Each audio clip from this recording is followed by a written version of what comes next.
I think it's way past time that I start to step into my do not disturb era. Few things are as powerful. Few things are as powerful as power. What is going on, beautiful people? You are listening to the Affirmations for Black Girls podcast, where we focus on personal growth and cultivating a healthy relationship with ourselves.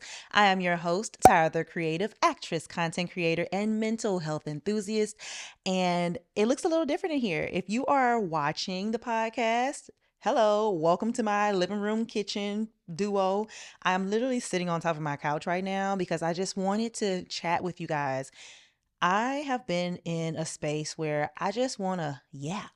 Yeah, I know everybody's saying yap now. I just want to yap with y'all. I just want to chit chat a little bit because my life is changing so much right now that it has been very difficult for me to sit down and write out podcast outlines like I normally do. So if you like these type of episodes, please let me know. If you're like, hey Tyra girl, I need you to, write out a little outline, give me a bunch of resources, definitions, all of that stuff that I do sometimes, please let me know. I really like to hear from you guys because without y'all, there would be no Affirmations for Black Girls community. So I do value y'all's opinion. But at the space of my life that I'm in right now, I've been needing to more so use this podcast as an outlet for me because that is actually why I started this podcast in the first place. And it ended up growing into something that I really never thought it would become, y'all. So, with that being said, as I am entering into 2025, well, we're almost 2 months in at this point, but as I am walking through the beginning of 2025, I'm realizing that I need to enter a do not disturb era.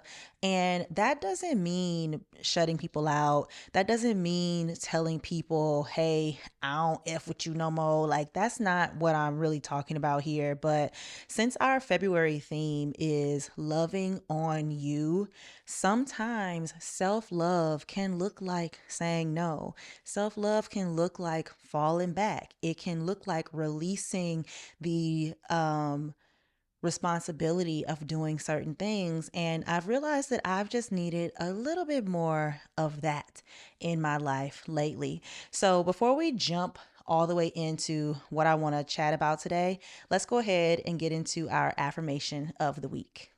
This week's affirmation is, if it drains me, it's not for me. Let's go ahead and drop in, y'all. If it drains me, it's not for me. If it drains me, it is not for me. If it drains me, it is not for me. If it drains me, it is not for me. Think about something that has been draining you lately, something that has been pulling all of your energy. If it drains me, it is not for me. How does it feel when that thing that you're thinking of drains you? What are you left with? Do you feel depleted? Do you need a nap? If it drains me, it is not for me. Let's go ahead and say it one last time together. If it drains me, it is not for me. Y'all, that affirmation, it's so simple. And for today's episode, I was like, what can I say that is just simple and straight to the point that Tyra needs to hear? That's the thing, y'all. A lot of this stuff, or most of the stuff that I talk about on the podcast, I've been needing to hear it. Y'all just, second wind, honestly, to keep it a buck, because this podcast is something that I have always said is something that I wish I had growing up, so I can talk about the ins and outs of being a Black girl doing in whatever stage of life I am in at the moment. So this affirmation, if it drains me, it is not for me. It is so to the point. We've all been in situations where there have been some things that have drained us, and we just keep on going. We keep on putting up with it. We keep on chugging along, saying, okay, well, I ain't gonna never do that again. Or, okay, well, it just gotta be like that sometimes, or whatever the case may be. And I'm here to say, if it drains me, it is not for me. And it's so hard to just live in that 100% in the world we live in today, because there are a lot of draining things, and sometimes we do have to do hard things. But at the root of this affirmation, I am referring to the things that we say yes to, that we don't have to say yes to, the things that we put up with, that we do not have to put up with, that do not have a direct tie to our livelihood. I'm talking about those things when I say, if it drains me, it is not for me. And there's a difference between things that drain us and things that just require a lot of energy at the time. And y'all know what I'm talking about. For example, I just launched Tyra's Table, and we'll talk about that a little later in the episode. But I just launched Tyra's Table, and I had a dinner party for it. It's my lunch party, dinner party here at my apartment, where I served 20 guests. And when I say I was depleted after this, but when I sat down on my couch after my launch party had ended, I was so overwhelmed with joy, and I was filled with joy. My heart was full. I felt accomplished. I was tired and I needed to go to sleep, but I felt full. When we are talking about things that drain us, it's things that leave us feeling empty and tired. So think about that when you're thinking about, okay, Tyra, are there some things in my life that drain me? Or is it just that I'm tired? Is it just that it took a lot of energy to do? Because there is a difference, and deep down, you know the difference. Take some time to reflect on that, and you'll find the difference. So when I say I'm stepping into my do not disturb era, it's just like my phone. Like, my phone lives in do not disturb. And for a while, since I live far away from home, I have been thinking to myself, maybe I shouldn't have my phone on do not disturb. What if my mama needs to get through? My daddy needs to get through, all of these things.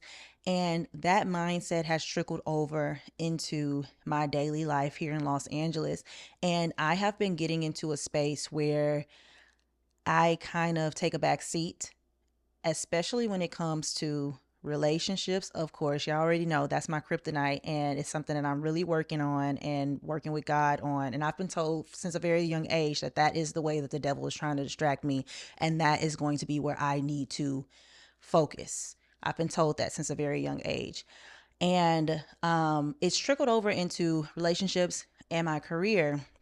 And at this point in my life, I have just been letting things happen. And we kind of touched on this a little bit at the top of the year, but it's time to hit that do not disturb button in relationships and hit that do not disturb button in my career, because my do not disturb, I'm talking about in a sense when it comes to my time, my peace, and my energy. It's not about shutting people out. It's about setting boundaries that allow me to show up as my best self. I'm not moving with obligation anymore, or, oh, well, this just fell into my lap, I might as well just go in and do it. I want to start moving with intention, because when you set your phone on do not disturb, you can let certain people through. You can set your favorites up to come through. You can set certain apps up to come through, alarms to come through. That is intention. So I want to do the same in my physical life. So let's go ahead and jump into everything else.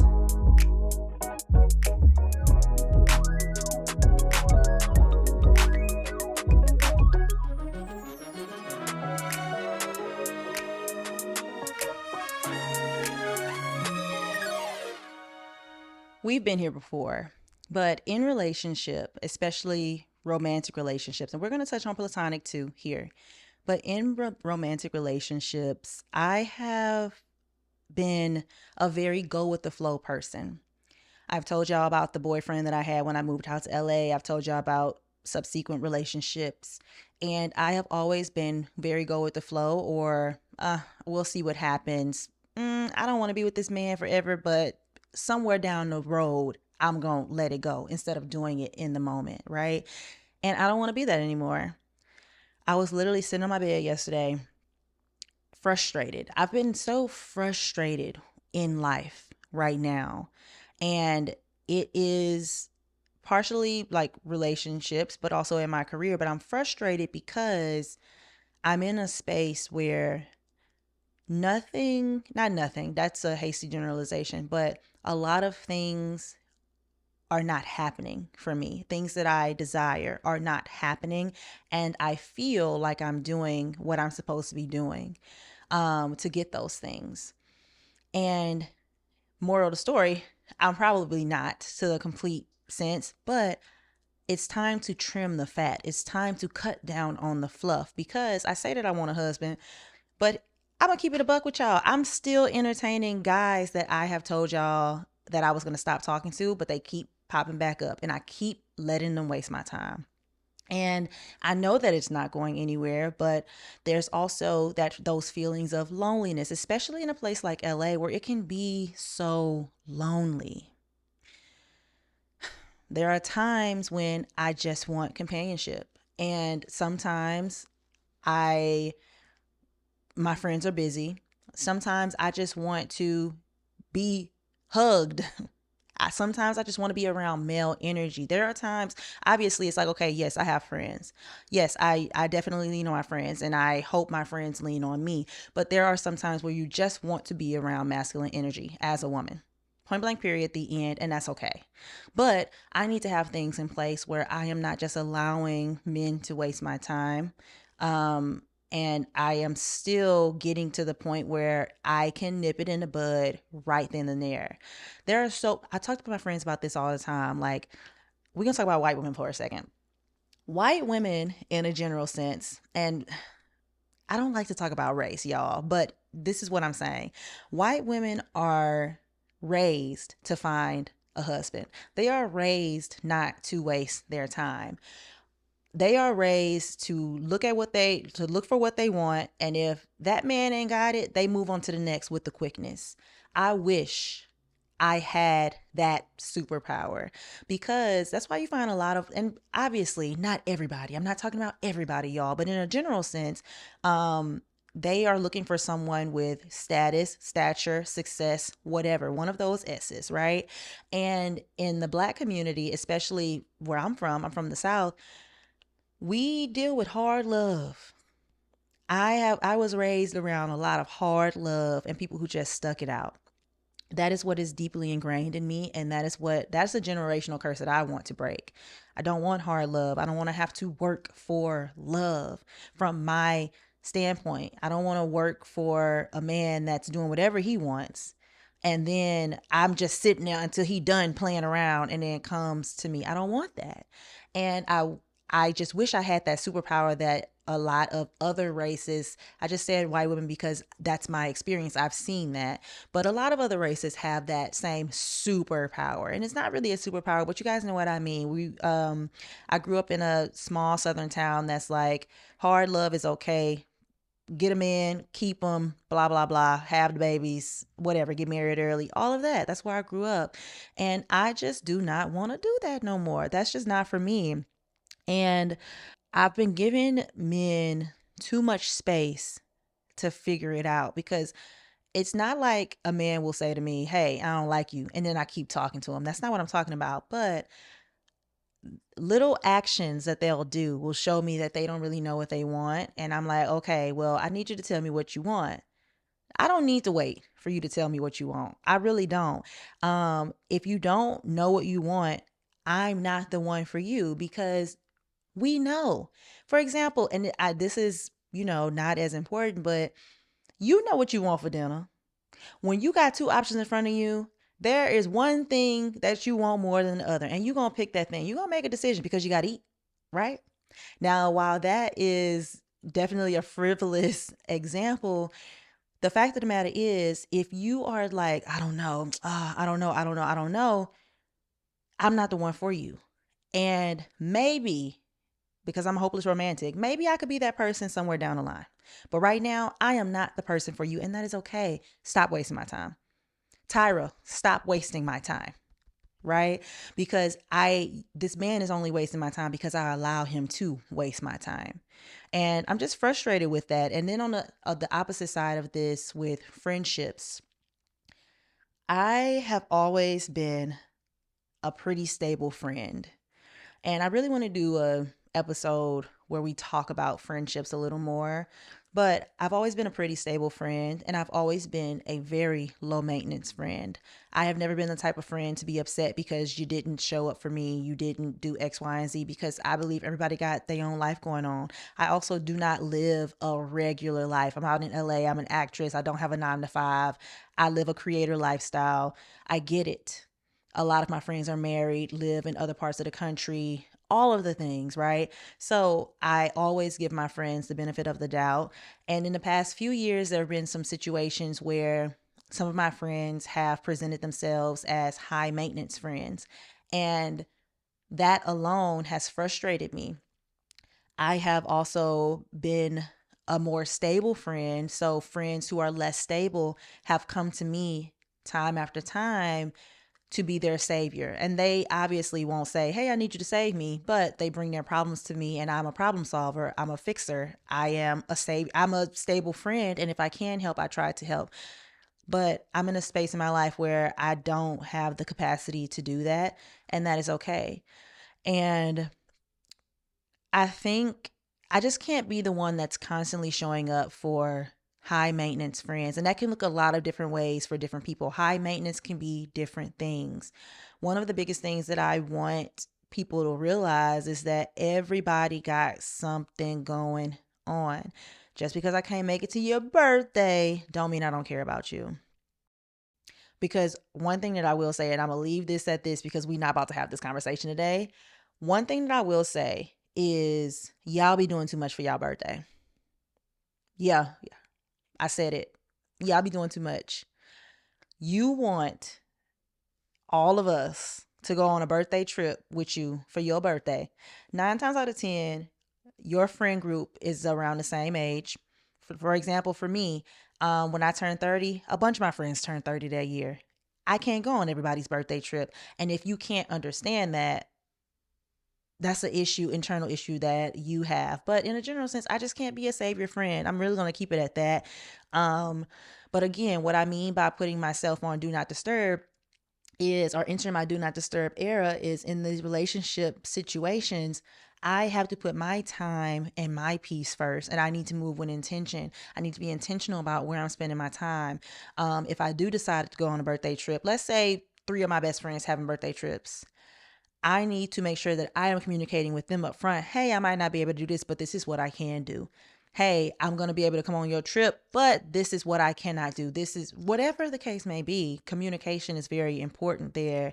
But yeah, I'm tired of wasting my time with these men, and I am releasing the responsibility of being the savior friend, or always being there for the high maintenance friend in my life, especially when I'm not high maintenance myself.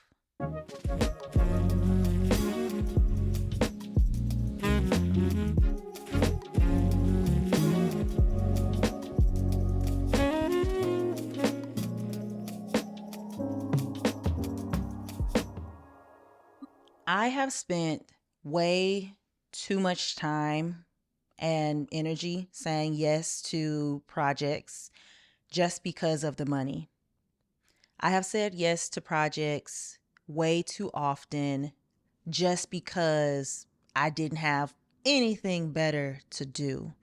And I'm tired of that. If it does not align with my creative vision or what I want for my life, I don't want to do it anymore. And I really hope I can live in that as much as I can, because money is obviously important. I live in Los Angeles.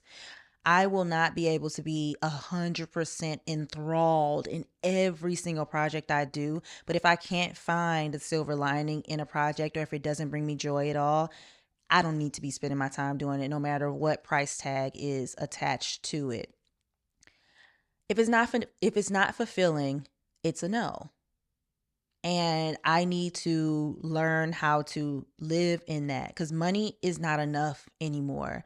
I was literally at a brunch today with a friend who is also a chef, and one of her friends was also at this brunch, and we were just talking about how, especially when you're a chef, it takes so much work for little return.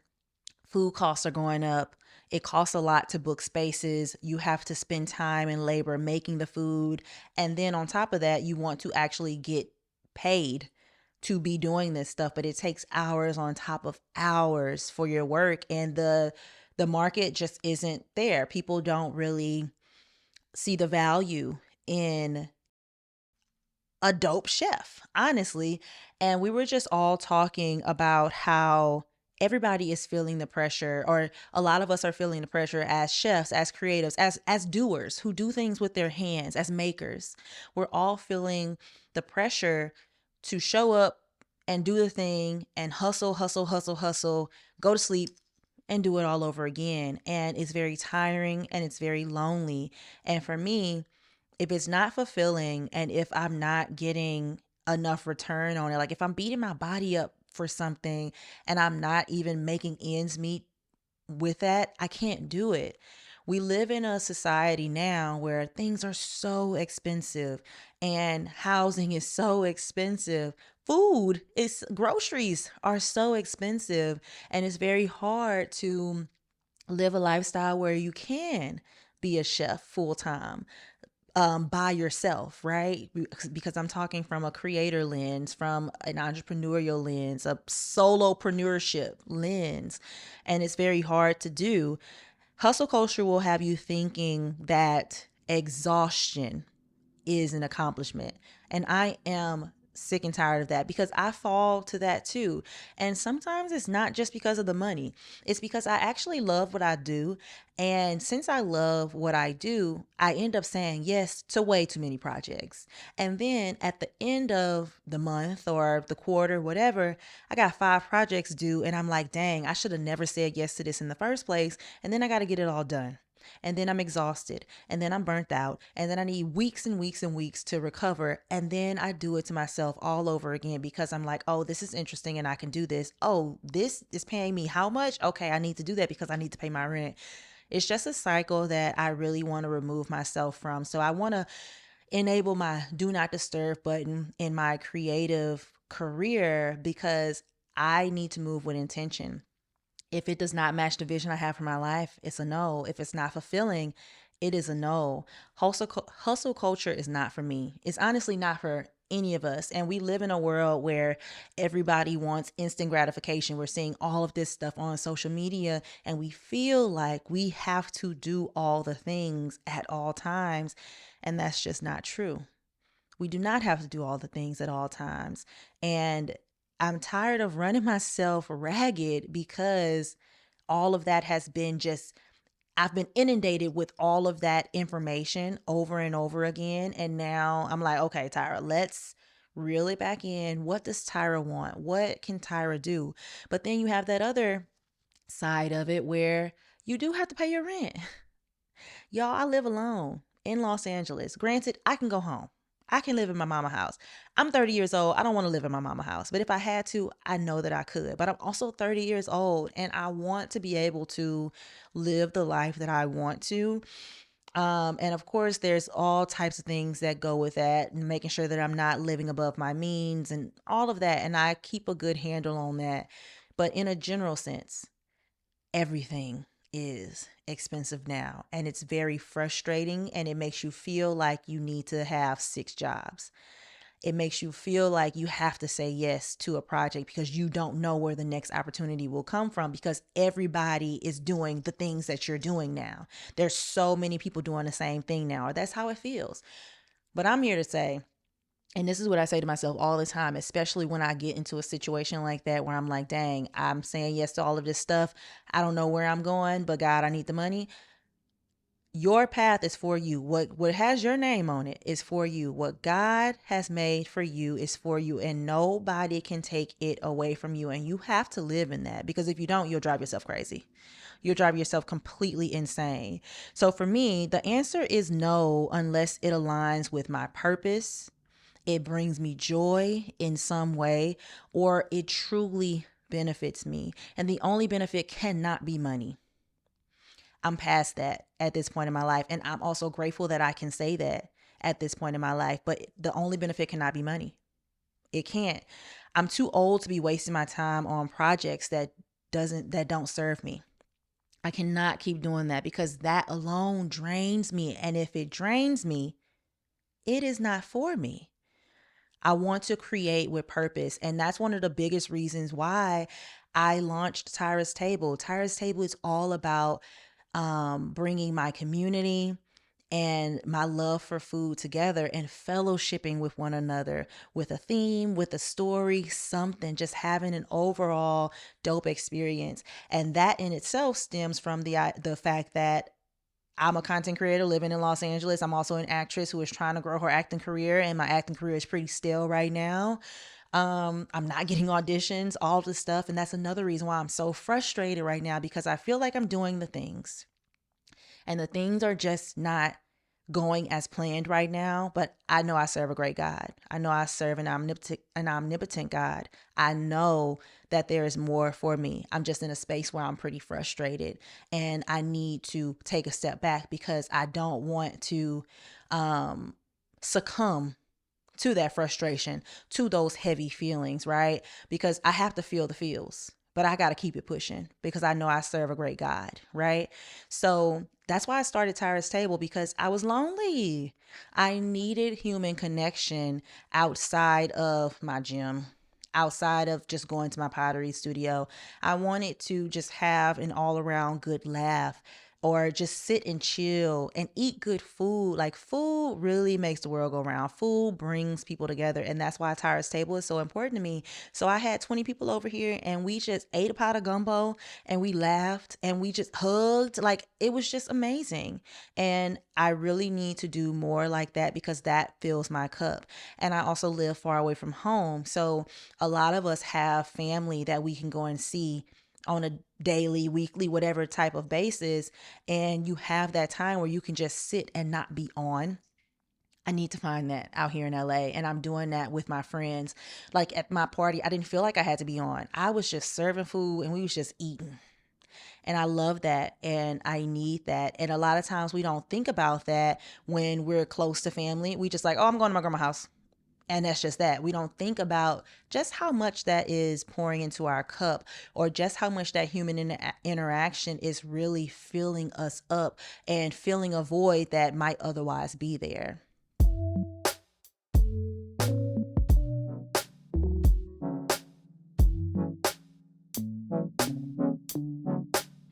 The last point I want to hit about my do not disturb era is that I have been neglecting my mental health a little bit, and I can feel it. I can feel it mentally, emotionally, and I can feel it spiritually.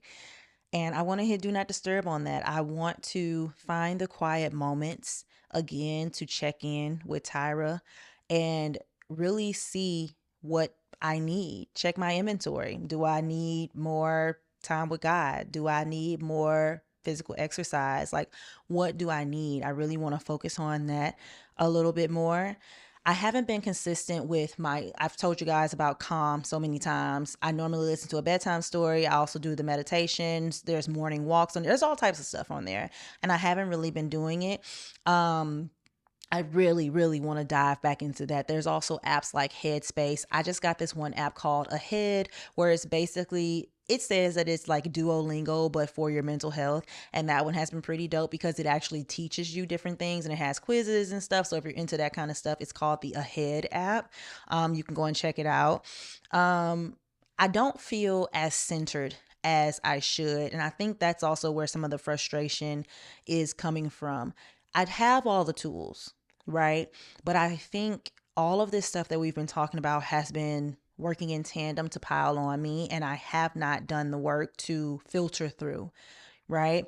So I do journal. I do have the Calm app. I do have a meditation routine. I do have a workout routine, but sometimes it just doesn't get done because I've said yes to 50, 11 projects and my time is all taken up with that. And then I'm dog tired by the end of the day and I don't feel like doing X, Y, Z.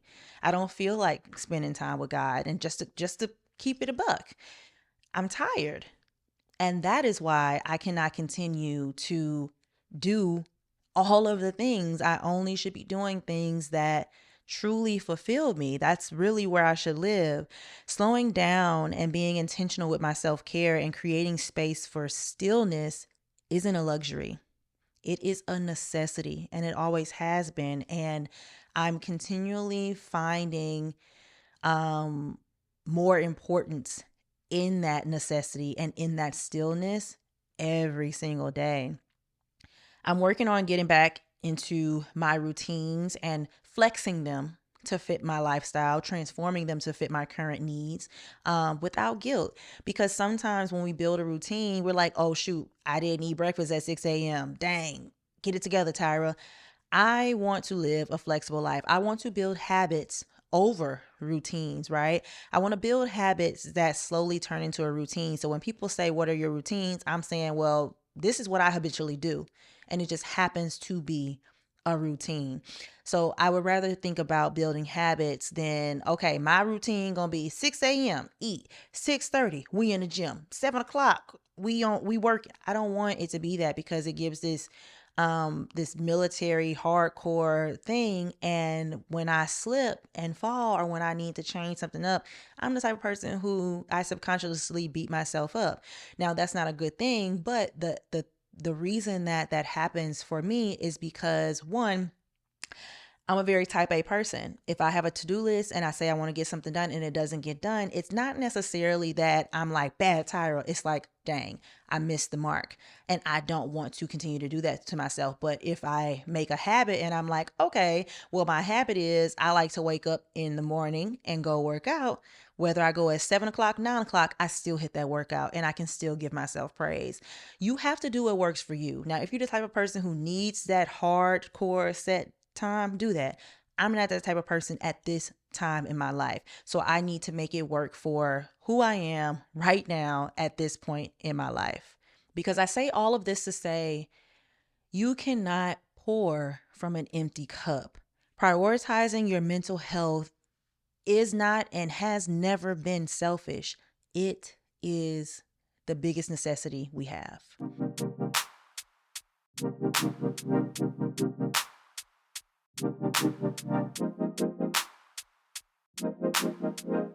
Something that I recently realized is that you are constantly evolving, and so is your life. And with that, so are your boundaries, so are your routines, so are your priorities, so are your needs. And we need to walk in that versus trying to keep ourselves fit into this cookie cutter mold that we made back in 2016. Because for me, 2025 Tyra is not 2016 Tyra. 2025 Tyra is not 2024 Tyra. We're growing and we're evolving, we're transforming, and life is meant to be flexible. So I have a friend, her name is, I'm not gonna say her name. Anyways, I have a friend and she has been organizing my apartment, and she's done the kitchen, she did my tech closet, my bathroom, my clothes closet. She's done a lot of stuff, and we're about to start on my storage unit. And when she came over here, she was over here a couple of days ago, and I was just like, oh my God, I feel like you just organized my kitchen and now I need some stuff to change. And she made a comment that was something along the lines of, yep, as soon as you find a place for everything to go, or as soon as you have everything organized, you need to switch it up again to match your current needs in life because life is always changing. And I was like, you are so right. Life is always changing, and I should not be like, dang, I thought I had it perfect just because we did one organization task in a room, or we said, this will go here, this will go there. We're always purging stuff. We're always taking on new things. We're always buying stuff. We're always inheriting stuff from our family. We're making things. I think it's very important that we remind ourselves that life is fluid. And I I said all of that because yes, I'm talking about things, right? Like material things that actually go into my house, but you should apply that to your life as well. When you think about these routines, they're just a guide to keep you on track to meet the goals that you've set for yourself. It's not something that a box that you just need to check and that's it, and you need to keep it just like that and stay so hardcore. It's a formula. It is a guide. It's something to help get you from point A to point B. And if it needs to change, then it just needs to change. And that's how I choose to look at it. But like I said, it applies to life too, and we're all changing, and that's okay. And I cannot continue to beat myself up for falling out of my routine. So, this is me. This whole episode has been just my thoughts about reorganizing my life to fit the woman that I am today and the woman that I will be tomorrow, because we don't know about the next day. But I'm reorganizing my life because there are some areas where I need to put it in do not disturb and only let in the notifications that need to come through at the moment to really quiet the things that do not deserve priority in my life right now, and really focus on the intentions that I want to set and the things that Tyra wants out of life and the things that do not drain me, the things that fill my cup up. I really want to get rid of the draining things, because things that drain me are not for me. And like we said, there is a difference between something that has drained me and something that's just required a lot of energy. And we all know what those energy suckers are, and those time drainers are, the things that are just like junk food for life. We know what those things are. And like I said, our theme for the month is loving on you. And I think entering my do not disturb era in this way, in my relationships, in my creative career, and in my mental health, is me loving on me. It's me practicing self love in a new way, because loving myself means knowing when to step back. If I'm the only one that's making effort in any place in my life, that thing is not for me. That goes for my career too. If I'm in a space where the people that I'm working with are not, they're undervaluing me or they're not taking me seriously, this place is not for me. It is not set up for me to succeed. I might have already gotten what I needed out of this place in my life, because I do believe that we are put into positions for a reason.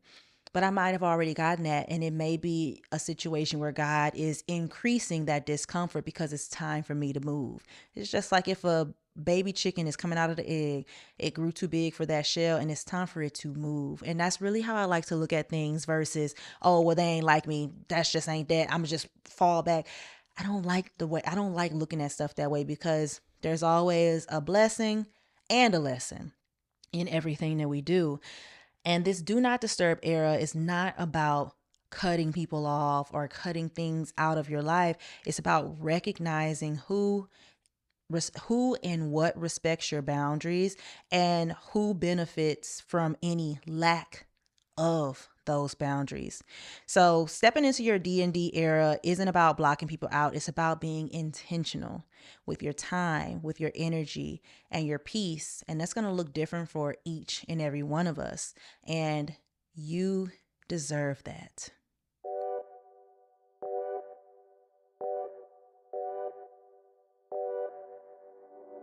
Uh-oh, y'all. You know what time it is. It is time for our fun closing segment. And I'm super excited about today's closing segment because we're playing a new game. Well, it's not really a game, but this is a new segment called Pop the Bottle of Champagne. Obviously, in Champagne, I'm talking about champagne, y'all. Pop the bottle of champagne, and it is all about celebrating milestones that I have hit. And you can also take part in this. If you bought the New Year Define Me workbook, then you know exactly what I'm talking about. One of the activities that we did for the workbook was taking some of our goals and we wrote them on a bottle of champagne or whatever you want to do. I decided to write mine on a bottle of champagne. So I have the La Marca Rosé Prosecco. If you're watching, then you can see my beautiful little bottle. I have like 6 goals, big goals that I want to hit this year. So the first one has already been done. It says launch Tyra's table. And I just told you guys that I did, in fact, have my launch party last week. So it's time to pop this bottle. And I'm going to do that with y'all. I thought it would be perfect to do it with y'all here on the podcast. So let's pop it.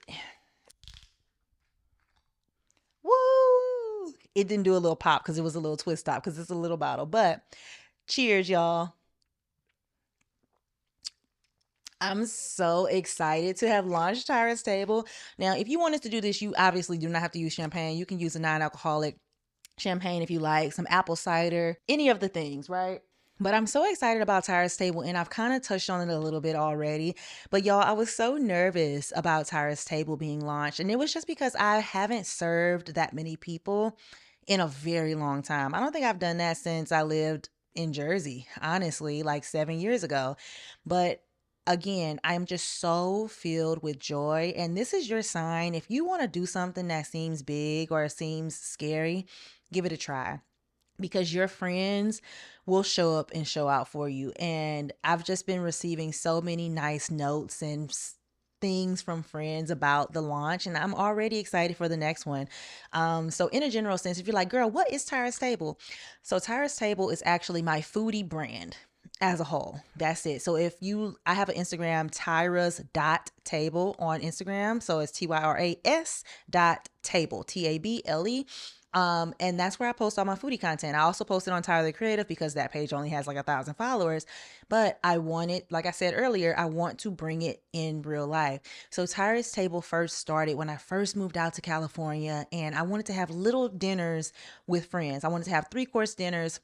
And at the time I was vegan, so I was like, that was my whole thing. I was like, oh, well, I'll introduce people to veganism because I'm vegan and I know I can make some good vegan food.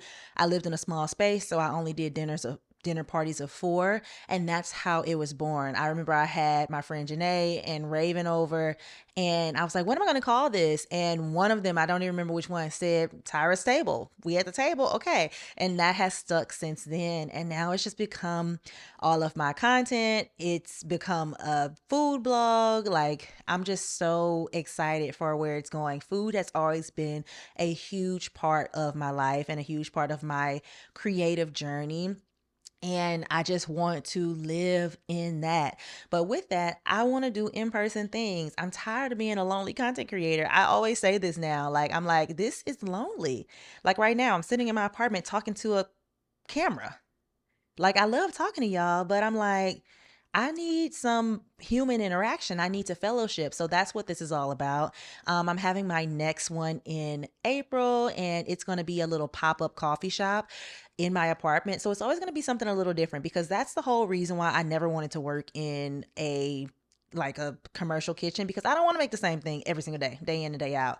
I was the head pastry chef at a place called Black Bottom Southern Kitchen, and I liked it, but I didn't love the idea of me going in every day and making the same thing. It got old. I'm not that type of chef. I don't want to be doing that.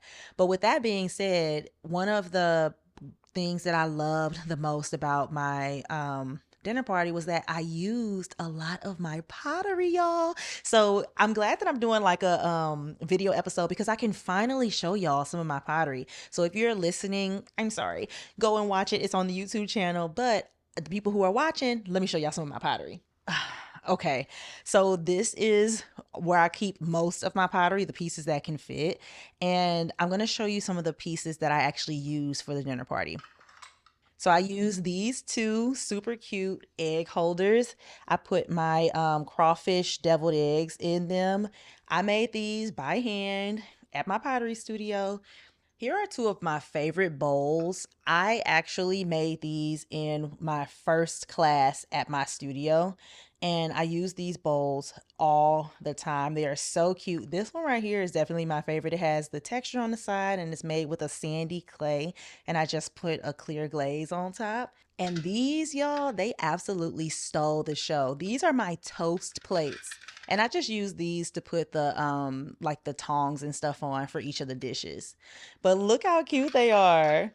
They literally look like toast. Oh my gosh, they are so cute. I have the little crust on the outside and I have 4 of them. Okay, there's one more set that I want to show y'all. These are the pieces that I'm most proud of to date. Okay, I made 2 super cute lemon bowls. First of all, look at these bowls. These bowls are so adorable. I made them and then I hand drew all of these little lemons that are on the inside. Look how cute. Oh my gosh, I hand drew them all, y'all, and I just covered them in clear glaze. This is a porcelain clay, and I just love them. So for the party, I ended up having lemons just sitting in them, looking cute, and I just love the homemade aspects of things. And I've talked about that in the past. I love doing pottery. I love doing things with my hands. Cooking is doing things with my hands. So that's really how I show love, through acts of service and gift giving and just showing people that they can come and have a seat at my table and always have a meal and we can have a good time. With that being said, y'all, my heart is so full. Thank y'all for allowing me to just sit here and chat about the things that I'm frustrated about in life right now. And, I know that trouble don't last always. And I know that I serve an amazing God. And I know that there are things coming for me in my life. But I do realize that there are some things I need to hit do not disturb on. There are some things that are not worth my immediate attention right now. And some pivots need to happen, some falling back needs to happen. And I need to move with a little more intention in certain areas of my life to really get to where I'm trying to go. I'm 30 years old and I'm tired of playing. I'm tired of playing with these little boys. I'm tired of playing with these brands, these companies that ain't trying to pay me. I'm tired of playing with my mental health because my mental health is all I got. Our mental health is all we got if we really want to keep a spade a spade. So, with that being said, thank you guys so much for listening. I will see you guys Wednesday, I think, for a Pep Talk Wednesday episode. And until then, this is Affirmations for Black Girls. And I'm so glad that you guys listened to the end. Make sure that you rate the podcast. Please, please, please leave us a review. They help so much with the podcast. And if you're not already subscribed to the YouTube channel, make sure you hit that big red subscribe button down below. And we also have a newsletter. The newsletter is always linked in the show notes. Join our newsletter, please. We be having a lot of fun over there. And we also have a book club. This month's read was The Kiss Countdown, a great book about this cute astronaut who falls in love with this girl who is an event planner. Anyways, it's a really, really good fiction book and I loved every second of it. So we're reading that right now and we'll have a new book every single month. So if you're into books, please join our book club because we have a lot of fun over there too. I'm trying to make sure that I am hitting a lot of different areas of our community. And doing things that you guys can be involved in. So with that being said, once again, thank you guys so much for listening. I love you all. Thank you for being here. And I'll see you again on Wednesday for a Pep Talk Wednesday episode. This is Affirmations for Black Girls.